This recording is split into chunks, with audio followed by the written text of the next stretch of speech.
Hey guys, this is just a little video review I'm making of the rotational chapter. I'm actually going to break it up into sections, four of them, one for basic rotational kinematics, one for rotational dynamics, meaning involving forces, one for energy, that'll be the shortest one, and one for momentum, so four different ones. So in the rotational section, imagine we got a little circle here and we've got an object. Originally, let's say it was here and it rotated up along the circle to here. So this could be a wheel and the whole wheel could be rotating. This could be a car driving in a circle. Doesn't really matter. Anything going in a circle, a bug on a wheel riding in a circle. What we're going to focus on most of the time in this chapter is the angle that it changed so that it went through. So you can see right here, it's clearly illustrated, that's the angle. But lots of times we'll come back to the distance that it might have traveled. So if there was a bug, let's say on a wheel out here, it went along this orange line here. So that would be like our displacement there in our old school displacement. That's how many meters it would travel. Or lots of times you'll see books call it S for arc length, but it's just a distance there.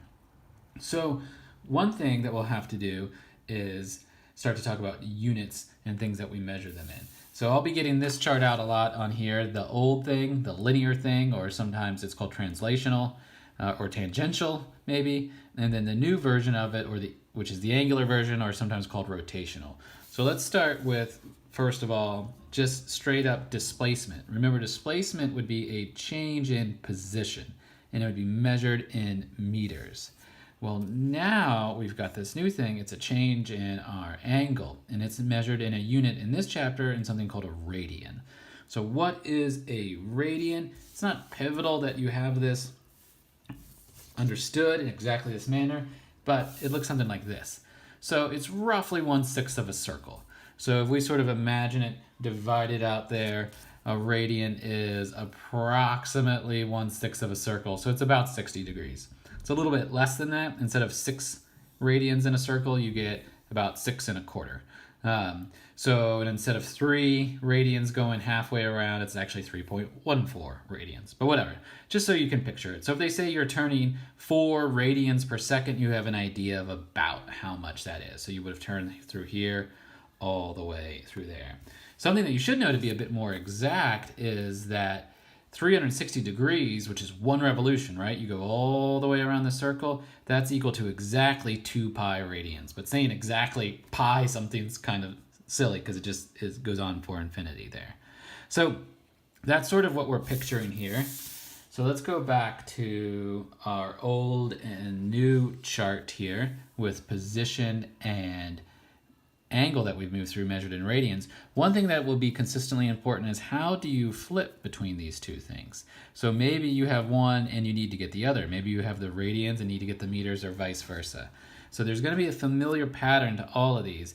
If, let's say, you have the radians that you moved, if you multiply by the radius, you will get the distance that you moved.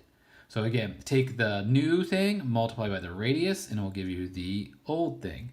And let me bring this back up to sort of picture it on this one right here.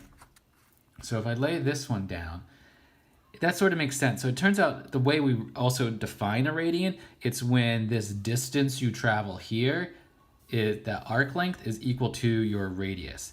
And for every circle, no matter how tiny or how big, it turns out that that's about 60 degrees is how far you have to turn there. So if they told us we turn through 1 radian and they wanted to know how much of a distance we want, we would take our radian and multiply it by our radius. So let's say that this was a radius of 1 meter. Then you'd multiply your radian by 1 meter, and that by definition would mean you want 1 meter out here. If you turn 2 radians, then you would have gone 2 meters. So the next topic that we would have introduced all the way back in the summer work, actually, not just chapter 2 here, would have been the definition of velocity. So velocity is defined as the change in position over the change in time, and therefore would be measured in meters per second. So our new thing then is going to be angular velocity. So angular velocity, we use the symbol omega, and it's going to be the change in the angle over the change in time, and it's going to be measured in radians per second. And the way we flip between the two is the same way that we did with position. We take our rotational thing and multiply by the radius to get our linear thing. By the way, none of these equations so far are on the equation sheet that you get for the exam. So these are just sort of definitions. That's not that hard to memorize these. These are definitely worth memorizing. So our last thing then that we would have done with kinematics is acceleration. So remember, acceleration is defined as the change in velocity over the change in time, and therefore it's measured in meters per second squared. So following that same suit here are angular acceleration, and we use the symbol alpha for that. Angular acceleration is the change in angular velocity over the change in time, and it's measured in radians per second squared. So how do you go from one to the other? It's the same pattern that we had here. We take our new angular thing and multiply by the radius, and we get our old linear acceleration there. So again, if I knew that this thing had a radius of 2 meters, if I knew the radians I turned through, I could then calculate the meters I turned through in that arc length there. And if you knew the time, therefore you would know both the angular velocity and the linear velocity. Now here's one thing that's different than unit 4 that we did, which was centripetal. When we did centripetal motion, the speed of the object went around the circle never changed. And so, but this chapter, things can speed up as they're going. And that's where this comes in, this angular acceleration right here. We're speeding up as we go around. One more thing that might come up here is, remember, I'm going to save this guy here, move these off, is as we go around a circle, let's say we're speeding up as we go around. Well, first off, let's say we weren't speeding up actually. Even if we weren't speeding up, we would have something called centripetal acceleration.